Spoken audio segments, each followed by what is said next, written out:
43 mga lugar sa bansa ang nakarating sa tinatawag na Danger Level Heat Index kahapon.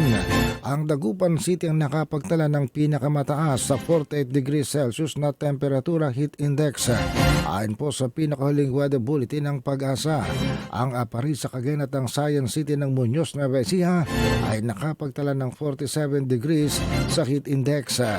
Ang mga lugar ng Baler sa Aurora at Puerto Princesa sa Palawan umabot ng 46 degrees, kasunod ng Tuguegarao sa Cagayan, Etiague sa Isabela, San Ildefonso sa Bulacan, San Jose Occidental Mindoro at Pili Camarines Sur sa 45 degrees.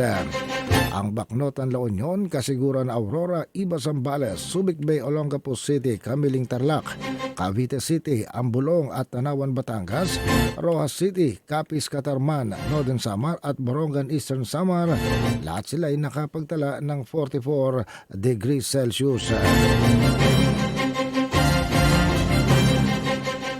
Samantala, kaugnay po naman ang tag-init ngayon at sa inaasang pagpasok ng El Nino phenomenon, 49 na mga lalawigan sa bansa ang inaasang makararanas ng below normal rainfall sa buwan ng Oktubre, sabi ng mga meteorologist, dahil daw sa pag-iral ng malakas o very strong El Nino ay naman kay Department of Science and Technology Secretary Renato Solidum. Karamihan sa mga lalawigan na maapektuhan ay nasa Kabisayaan at Mindanao, kung saan ang rainfall o patak ng ulan ay inaasang 41 to 80% lamang ng average na kanilang tinatanggap na pag-ulan. Pagsapit ng buwan ng Nobyembre, ilang mga lugar sa Northern Luzon ang makararanas na rin ng kukonting patak lamang ng ulan.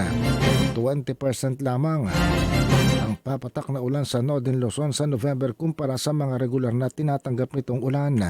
Sinabi ni Secretary Solidum na ang mga magsasakang pinakamaapektuhan ng very strong El Nino phenomenon ay makakaranas sa panahon ng buwan ng Oktubre at ng Nobyembre. Hindi raw pwedeng umasa ng supply ng tubig mula sa ulan. Kaya kung magtatanim sa ganitong panahon sa pagitan ng Oktubre at Nobyembre ng taong kasalukuyan, dapat mag-reschedule ng kanilang planting season o siguruhin ang irigasyon ay sapat para sa kanilang mga pananim. Dapat maunawaan ng mga magsasaka ng water supply ay below normal sa mga lugar, lalo na sa mga tinatawag nilang way below normal areas. Nagulat ang Pag-asa ng 92% ang tsansa na may El Nino na mamumuo naman sa buwan ng Hunyo at ng Agosto hanggang Agosto. Pagsapit ng Setyembre hanggang Nobyembre, magiging matindi ang El Nino at may 30% na tsansa na ito'y mag-intensify sa mas kinatatakutang very strong El Nino pagsapit ng Oktubre hanggang Nobyembre. Sinabi ni Solidum ng average rainfall sa buwan ng June ay mananatiling normal, pero may 11 lalawigan na nakararanasan ng below normal rain pagsapit ng July. Samantala, ang ulan ay magiging madalas muli pagsapit ng Agosto hanggang buwan ng Setyembre, bago pumasok ang below normal at way below normal na patak ng ulan sa maraming lalawigan. Magiging normal muli ang kondisyon pagsapit ng katapusan ng buwan ng Nobyembre. Nagpaalala ang kalihim ng Department of Science and Technology, maliban sa mga magsasaka at mangingisda, mararamdaman din ng mga ito ang epekto ng El Nino dahil mas magiging mainit ang tubig sa karagatan. Mapipigilan daw nito ang mga isda na kumain ng mga nutrient-packed waters. Kaya sa sistema ng food web, mayroong kagutumang magaganap sa mga isda.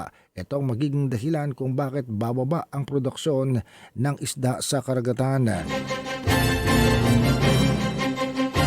Samantala, kung sa ngayon pinagtitipid na sa kuryente ang mga publiko dahil sa energy crisis, may pangangailangan din na magtipid ng tubig sa darating na mga buwan.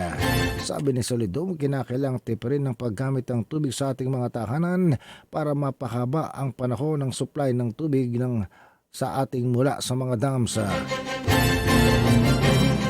Samantala, ang Department of Agriculture nagsagwa na ng activation sa kanilang El Nino Task Force para protektahan ng local food production.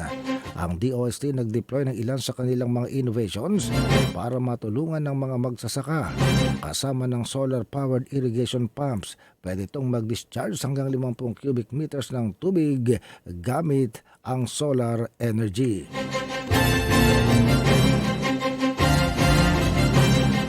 Samantala, ang lalawigan ng Catanduanes